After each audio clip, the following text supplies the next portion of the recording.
effectivement, le prix du médicament dans notre pays est tout à fait important. Nous avons choisi, les gouvernements de gauche et de droite, de considérer le prix du médicament comme la variable d'ajustement dans les comptes de la sécurité sociale pour diminuer les dépenses.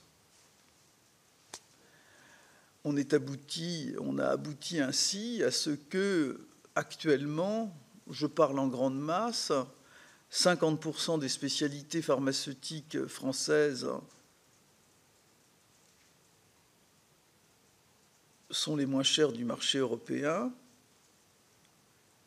et que 92% des spécialités pharmaceutiques françaises ont un prix inférieur au prix moyen des 5 grands pays européens, la France, l'Allemagne, le Royaume-Uni, l'Espagne et l'Italie, qui constituent le gros du marché pharmaceutique.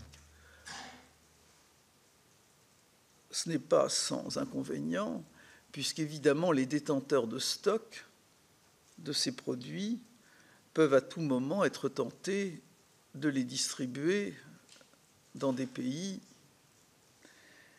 qui ont